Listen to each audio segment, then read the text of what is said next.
இன்னைக்கு இப்ப உங்களை தேடி வந்திருக்கிறதுக்கு ரொம்ப முக்கியமான காரணம் இருக்கிறது. உங்களுடைய வீடுகளிலெல்லாம் உங்களில் ஒருவராக, உங்கள் குடும்பங்களில் ஒருவராக இந்த பகுதியிலே உங்களுக்கு 5 வருடங்களாக வேண்டிய அனைத்தையும் செய்து தந்திருக்கின்ற அன்பிற்குரிய சட்டமன்ற உறுப்பினர் அன்பு தம்பி மயிலை தா வேலு அவர்களுக்கு மீண்டும் நீங்கள் முத்துவேல் கருணாநிதி ஸ்டாலின் அவர்களுடைய உதயசூரியன் சின்னத்தில் வாக்களிக்க வேண்டும் என்று கேட்டு அன்பிற்கும் மரியாதைக்கும் உரிய நம்முடைய மாண்புமிகு அமைச்சர் அண்ணன் மாசு அவர்களோடு இணைந்து நீங்க ஓட்டு போட்டு என்ன அப்படியே டெல்லிக்கு அலாக்கா அனுப்பி வச்சீங்க. உங்களுடைய எம்பி உங்களால் வெற்றி பெற்று உங்கள் குரலை டெல்லியிலே ஒலிக்கின்ற தமிழச்சி தங்கப்பாண்டியன் ஆகிய நான் உங்கள் முன்பாக வந்திருக்கின்றேன். என்னோடு இணைந்து நம்முடைய பகுதி கழக செயலாளர் அன்பிற்குரிய தம்பி முரளி அவர்கள், மாமன்ற உறுப்பினர் அன்பிற்குரிய தங்கை ரேவதி அவர்கள், வட்டக்கழக தவனேசன் அவர்கள் வந்திருக்கிறாங்க. எல்லாரும் சேர்ந்து இன்னைக்கு உங்களை சந்திக்கிறதுக்கு ரொம்ப முக்கியமான காரணம் இப்ப வர இருக்கின்ற நம்ம சட்டமன்ற தேர்தல் தான். நீங்கள் என்னை வெற்றி பெற செய்து 2 முறையும் என் மீது நம்பிக்கை வைத்து முத்துவேல் கருணாநிதி ஸ்டாலின் அவர்களுடைய உதயசூரியன் மேல் நம்பிக்கை வைத்து டெல்லிக்கு அனுப்பினீர்கள். அதே போல்தான் உங்களுடைய சட்டமன்ற உறுப்பினராக அன்பிற்குரிய தம்பி தா வேலு அவர்களையும் தேர்ந்தெடுத்து அனுப்பினீர்கள். மீண்டும் உங்களை இந்த பகுதிக்கு நம்முடைய மாண்புமிகு முதலமைச்சர் செய்திருக்கின்ற திட்டங்களோடு, தா வேலு அவர்கள் செய்திருக்கின்ற திட்டங்களோடு அதை சொல்லி வாக்கு கேட்க வந்திருக்கின்றோம். நம்முடைய மீனவ சகோதரிகள் சகோதரர்கள் மிக நன்றாக அறிவீர்கள். உங்களுக்குன்னு 2 நல்ல அருமையான மீன் அங்காடியை கட்டி தந்திருப்பவர் நம்முடைய மாண்புமிகு முதலமைச்சர். அதுல சிலருக்கு இங்க உள்ள வந்து பொதுமக்கள்லாம் வாங்குறதுக்கு சிரமப்படுறாங்க, எங்களுக்கு வெளியவே கடை வச்சிருந்தா வசதியா இருக்கும், உள்ள வர்றதுக்கு சிரமப்படுறாங்க அப்படிங்கிறதையும் சொன்னீங்க. மாண்புக்குரிய அன்பிற்குரிய அமைச்சர் அவர்கள் அப்படி என்றால் நிச்சயமாக மீண்டும் உங்களோட உட்கார்ந்து பேசி உங்களுக்கு எது வசதிங்கிறத தெளிவா கலந்து பேசி உங்கள் விருப்பப்படி அது செய்யப்படும்ங்கிற உறுதியை நொச்சி குப்பத்தில் கொடுத்திருக்கிறார். உங்களுக்கு ரொம்ப நல்லா தெரியும், மாண்புமிகு நம்முடைய முத்துவேல் தலைவர் கலைஞர் அவர்களுடைய ஆட்சியில தான் குடிசை மாற்று வாரியத்துல இந்த வாரிய குடியிருப்புகள் அத்தனையும் கட்டப்பட்டு நமக்கு தரப்பட்டன. சில இடங்கள்ல இன்னும் கட்டி முடிக்கலங்கிற ஒரு குறை நம்முடைய மக்களுக்கு இருக்குது. நிச்சயமாக அந்த குறையும் தீர்க்கப்பட்டு சட்டமன்ற உறுப்பினராக மீண்டும் வேலு அவர்கள் வந்தவுடன் கட்டி தரப்படும் அனைத்து குடியிருப்புகளும் என்பது உங்களுடைய சொல்லிட்டு போறதுக்கு தான் இன்னைக்கு வந்திருக்கிறோம். உங்களுக்கு நல்லா தெரியும், மீனவ சமுதாயத்திற்கு நம்முடைய சகோதர சகோதரிகளுக்காக என்றைக்கும் துணை நிற்கிற அரசு இந்த அரசு. நீங்க என்னை அனுப்புனீங்க நாடாளுமன்ற உறுப்பினரா, ஒவ்வொரு முறையும் நம்முடைய மீனவர்கள் இலங்கை கடற்படையினால் தாக்கப்படும் பொழுது மீனவர்களுக்காக ஒன்றிய அரசாங்கம் மத்திய அரசு எந்தவித நடவடிக்கையும் எடுக்காமல் இருக்கும் பொழுது திமுக தான் மிக குறிப்பா நம்ம தான் அங்க பாராளுமன்றத்தில் குரல் கொடுக்கிறோம். பேசினேன், என்ன சொன்னேன், குஜராத் மீனவர்கள் தாக்கப்பட்டா நீங்க அவங்கள இந்திய மீனவர்கள் தாக்கப்படுறீங்கன்னு சொல்றீங்க. ஆனா எங்க தமிழ்நாட்டு எங்க சகோதரர்கள், எங்க மீனவ சகோதரர்கள், தமிழ்நாட்டு சகோதரர்கள் ராமேஸ்வரத்துல அந்த கடற்கரையில தாண்டி இலங்கை படையினர் தாக்கப்பட்டா தமிழ்நாட்டு மீனவர்கள்னு சொல்றீங்க.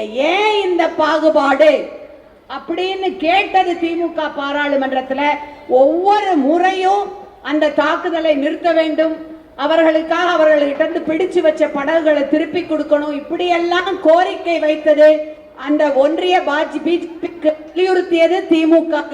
உங்க பிரதிநிதியா நாங்க தான் பேசியிருக்கோம், இன்னமும் பேசுவோம், அதுல மாற்று கருத்து கிடையாது. எப்பொழுதும் உங்களுக்காக துணை நிற்பது நிற்க போவது திமுக தான். இங்க நம்முடைய அன்பிற்குரிய அனைத்து சமுதாயத்தை எல்லா மக்களும் அன்பா நிம்மதியா ஒற்றுமையா இருக்கும். என்ன வேணும்னாலும் செய்து தரக்கூடிய தலைவர் முதலமைச்சரா இருக்கிறாரு. மிக குறிப்பா படிப்பு தான் உங்களுக்கு ஆயுதம்.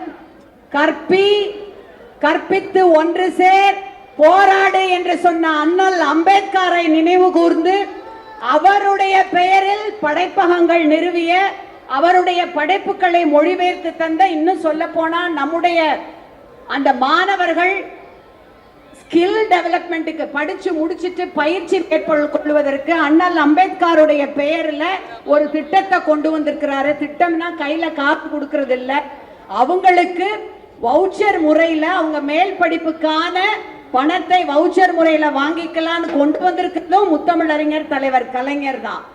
படிப்பு தான் நம்ம கையில இருக்க மிகப்பெரிய ஆயுதம் என்பதை சொல்லும் வண்ணம் நம்ம மாணவர்களுக்கு லேப்டாப், இலவச லேப்டாப் இப்ப கொடுத்திருக்கிறார். மீண்டும் ஆட்சிக்கு வந்தவுடன் 35 லட்சம் மாணவர்களுக்கு, மிக குறிப்பாக பின்தங்கிய வகுப்பினருக்கு, நம்முடைய சகோதரர்களுடைய குடும்பத்தை சார்ந்தவர்களுக்கு கொடுக்கிறார். இங்க நிறைய பெண்கள்லாம் இருக்கிறீங்க. இப்போ ஒரு மாசத்துக்கு முன்னால காலையில நம்ம எல்லாம் வாசல் தெளிச்சு கோலம் போட்டப்ப செல்போன்ல டிங் டிங்னு ஒரு சத்தம் வந்துச்சு இல்லையா? வந்துச்சா இல்லையா எல்லாருக்கும்? ஒரு மாசத்துக்கு முன்னால என்ன சத்தம் அது? 5000 ரூபாய நம்ம முதலமைச்சர் நம்ம மொபைல் போன்ல போட்ட நொச்சி நகர் பகுதி மக்கள் அத்தனை பேருக்கும் தெரியும். நம்ம எல்லாரும் போய் எடுத்தோமா இல்லையா? எல்லாரும் எடுத்தோமா இல்லையா? எத்தனை மணிக்கு? 6 மணிக்கு மொபைல் போன்ல சத்தம் வந்துச்சு. எல்லாரும் 9 மணிக்கே பேங்க் வாசல்ல போய் நின்னுட்டோம். உடனே எடுத்துட்டு வந்துட்டோம்.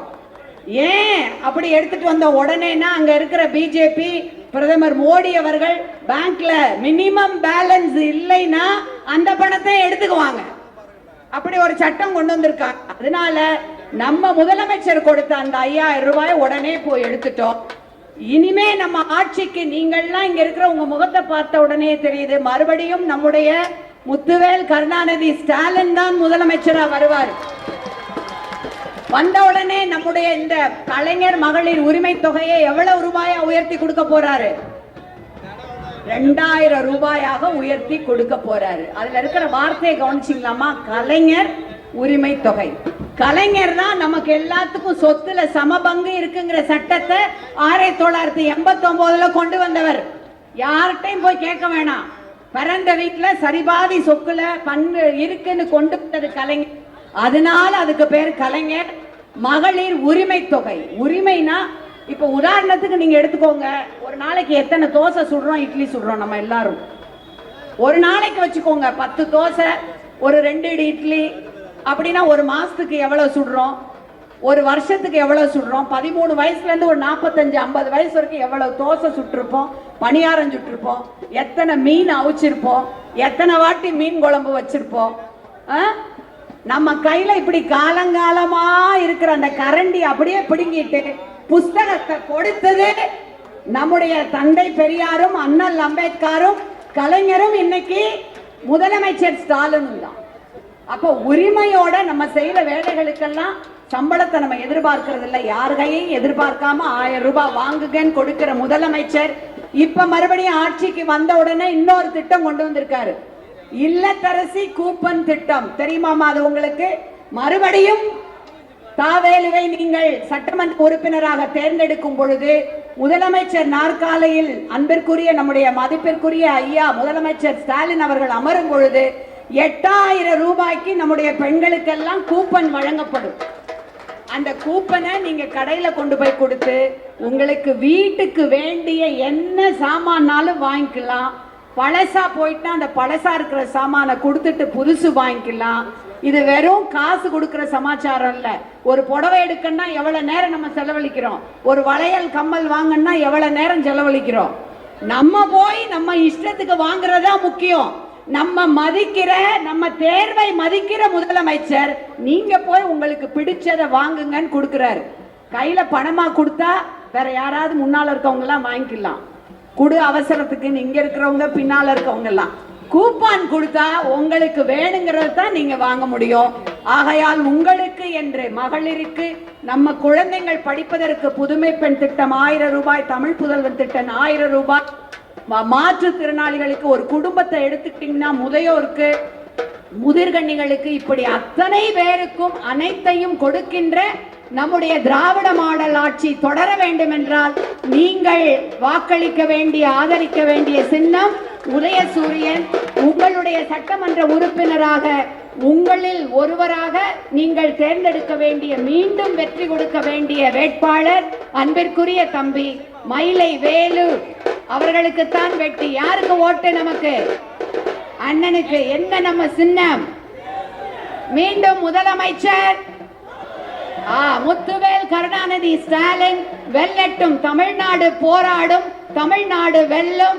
நம்முடைய தம்பி வெற்றி பெறுவார். உதயசூரியன் அனைத்து தொகுதிகளிலும் உதிக்கும்.